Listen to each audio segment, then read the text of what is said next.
লক্ষ্য 2026 বিধানসভা নির্বাচন। গুরুত্বপূর্ণ জনসংযোগ বাড়াতে দুর্গাপুরের রাজীব গান্ধী স্মারক ময়দানে কমল মেলা আয়োজন পদ্ম শিবিরের। মঙ্গলবার উদ্বোধন করবেন বিজেপির নতুন সর্বভারতীয় সভাপতি নীতিন নবীন। মেলা চলবে শনিবার পর্যন্ত।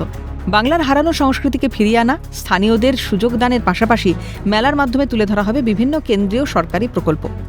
এই মেলাকে আমরা বাংলার গৌরব, বাংলার সাংস্কৃতিক কালচার নষ্ট হয়ে গেছে ফিরিয়ে আনার জন্য মানুষকে আহ্বান করছি। দুর্গাপুর থেকে মেলা শুরু হবে, আগামী দিনে পশ্চিমের বিভিন্ন প্রান্তে বিভিন্ন জেলাতে এই মেলা সংগঠিত হবে। এবং তার সাথে আমাদের বাংলার যেটা কৃষ্টি সংস্কৃতি, বাংলার যেটা ঐতিহ্য, পশ্চিম হস্তশিল্পর ক্ষেত্রে যে সমস্ত জেলায় জেলায় লোকাল ফর ভোকাল, ভারতবর্ষের যশস্বী প্রধানমন্ত্রী নরেন্দ্র মোদীজি বলেছেন স্থানীয় মানুষরা যে জিনিসগুলো তৈরি করে তাদেরকে প্রমোট করার জন্য এই মেলা।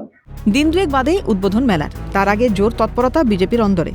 পরিদর্শনে গিয়েছিলেন মেলার কনভেনার তথা প্রাক্তন কেন্দ্রীয় স্বরাষ্ট্র প্রতিমন্ত্রী নিশীথ প্রামাণিক। বিজেপি সূত্রে খবর, এই মেলায় স্টল দিতে ভাড়া বাবদ কোনো রকম অর্থ দিতে হবে না।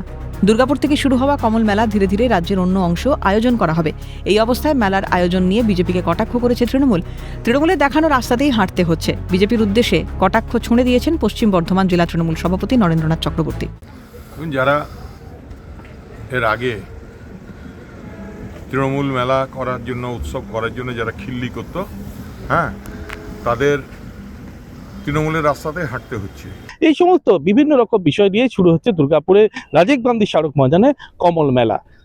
দুর্গাপুর থেকে রাজেশ সেনগুপ্ত, ক্যালকাটা নিউজ।